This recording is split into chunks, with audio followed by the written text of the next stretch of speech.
about how to make your stock trade. So when you're making the trade, a couple things you want to consider first. One is always look at the big picture. What is happening around the globe and in the country that you are actually going to be trading that stock?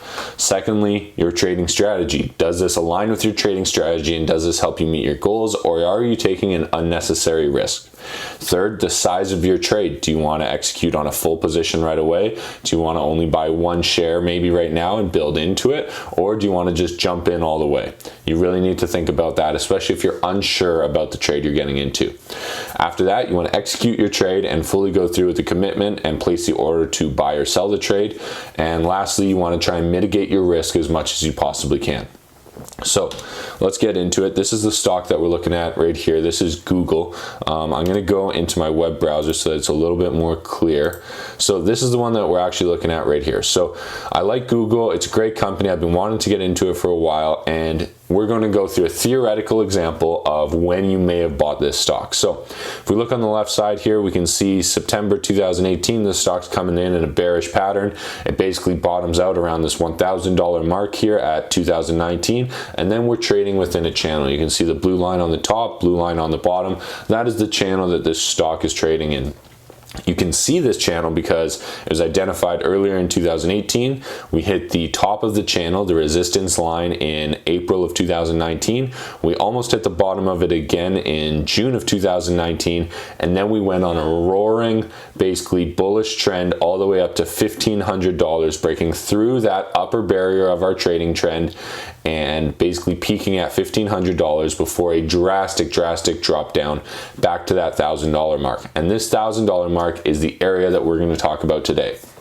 So we saw the price drop to 1,000 and bounce off. We saw the price drop to about 1,025 right here and bounce off. We also saw it earlier in 2018 where we first established the support line. The price hit 1,000 and it bounced off. So we've got very clear and strong support at the $1,000 price mark. And now as we're watching this stock drastically fall here in early 2020, it comes down to basically the $1,010, $1,015 point. And that should be a red alert saying, hey guys, Google is back down to the $1,000 mark. It's already bounced off this 3 times. This is something that we should be watching. This is something that could be a great buying opportunity, considering the last time it happened, it went through from 1,025 all the way up to 1,500, almost a 50% gain. So we're looking at this. The Google hits 1,010, 1,015 right here, maybe 1,025, and then it bounces up for 1 or 2 more good days. The question is, do you buy in on those next 1 or 2 good days where it's starting to bounce up? Well, let's look at the technicals. First of all, it's broken through the support right here. It falls all the way down to 1,025, and the first day up is higher than 1,025 by a drastic amount.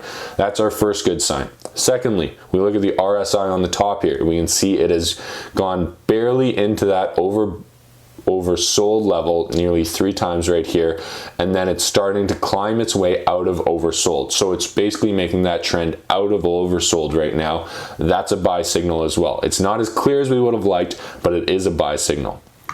Next up, we look at the volume. We can see here that at the very low, the volume was pretty high. We can also see that the next 2 days where the stock began to go up, we still had consistently high volume of around 4 million shares.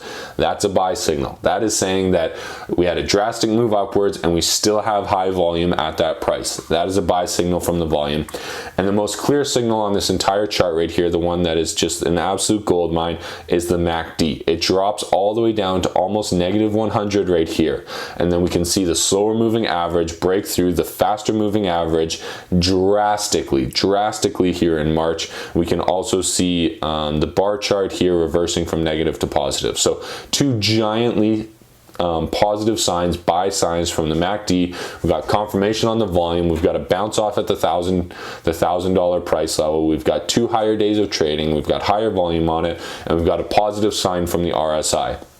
That is basically us looking at a chart and saying, wow, I see buy signals. It's time to execute on this trade. So we're going to imagine that we're 2 days after the low right here. We're trading at somewhere in the $1,100 mark, and we want to go and buy Google right now. So all we do is we go to our broker. Now, I'm personally using my bank. I have it set up in a tax-free savings account. If you're in the United States, you can use any of the online brokers. And if you're anywhere else in the world, there's at least a couple of different platforms that you can use. They're all fairly similar, but the commissions and the fees are going to be slightly different. So I'm looking at Google. I go, okay, I want to go buy this. I go to my bank and I pull up the Google stock quote. This is basically the opening page. It's $1,280 right now. Here's a summary of it. If I want to buy it, all I have to do is click on this button. Now we're going to actually go through and execute this trade through my practice account so you can see what the actual process looks like. It's pretty simple and it's pretty straightforward. So hopefully this loads here in the next minute or two, but the idea here is always start with the big picture, nail it down to your stock, make sure you have all the buy signals you need, and then execute that trade. So we're going to choose my practice account here. We're going to buy 1 share of Google. We're just going to buy 1 because it's $1,200. Google, this is the ticker symbol, GOOG. Market we're going to buy it on is the NASDAQ, so we're going to buy it in the United States. We're going to buy it at the market price because I'm not too concerned about where we get in or out at. We're going to buy it at the market price because it has lots of liquidity, so I should be able to get in very easily. The order is only going to be good through the day, and the special instructions are you can execute any part of it, so it's only 1 share, it doesn't really matter. So we're going to hit continue. This is basically going to submit my trade. Now I need to basically confirm it. So we got 1 trade right here, 1 stock of Google. And the commission on this, the commission that I pay on every trade into the market and every trade out of the market when I buy individual stocks is $9.95. So the total cost of this trade is going to cost me $1,289.45 USD. So I'm going to execute that, confirm my trade, and confirm it one more time. It looks like, so I'm in my practice account. Boom, order submitted, order ID, RBC Direct Investing has received your order. Please print a copy of this page for your reference. So print this out, and this basically says your order is active right now. We are waiting for your order to fill. Hopefully it does today, and then you will own Google. So let's see what it looks like. Practice investment symbol. There it is. Google is now in my Canadian holdings. Google Alphabet Inc. Class C capital stock.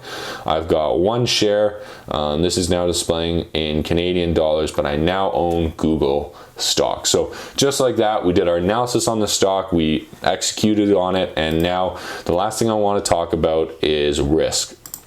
So we're going to get back into the show here. So this is the exact slide we went through, the buy page through my broker, and then mitigating risk. So this is a really important part. Whenever you make a trade, there's always inherent risk to it. That stock could fall to 0 and go bankrupt tomorrow. It could skyrocket with a new product tomorrow as well. So lots of opportunity and lots of risk anytime you make an investment. Now we need to try and mitigate that risk as much as we can. So a couple different strategies on how to do that. One is a stop loss. So you could execute another trade directly after that trade that we just placed that says sell at $1,100. So if the stock goes from the $1,200 that we bought it at, it falls to $1,100, we're automatically going to sell that stock at $1,100. Now that alleviates us and alleviates the risk of it dropping to $800 and us having to get out at $800. It saves us that $300 difference in there. That's one way of doing it. There is risk to a stop loss. It could execute your trade early if you see a small little dip in the stock price as well. So definitely a good strategy for mitigating the large amount of risk, but it can also be a challenge during your trading strategy. The next option is a protective put option. So we did talk about options in one of my other videos, but the idea here is that you're going to buy a share long, and you're also going to buy the put option short, so that if the stock goes up, you make money on your long position, but if the stock goes down, you don't lose all of your money because you still have a put option, which is going to make you money when the stock goes down. This one is a little bit more complicated, and you need to be very familiar with options to actually properly execute this, but it is a great way for mitigating your loss. Another one to mitigate your risk is invest in opposing industries or competitors. So if you're investing in Coca-Cola and you think Coca-Cola is going to do great, but you're still a little bit worried that they might not be the superpower of the beverage industry, then you may want to invest in Pepsi as well. If you think that solar panels are the absolute future, but you're not sure that First Solar Inc. is the best company to do it, you think they are, but you're not 100% sure, it may help to invest in one or two other solar companies as well. Lastly, the best way to mitigate your risk is to diversify your portfolio. Now, depending on how many positions you're comfortable on holding at any given time, if you can hold a diversified portfolio with stocks from different industries around the world, it can definitely help you mitigate your downside risk and increase your upside potential. So those are a couple different strategies that you can use. We've now executed our trade, analyzed a chart using our technical indicators, and we've gone through a couple of different strategies to mitigate your risk. You are now ready to make your first trade. Thanks. Talk to you soon.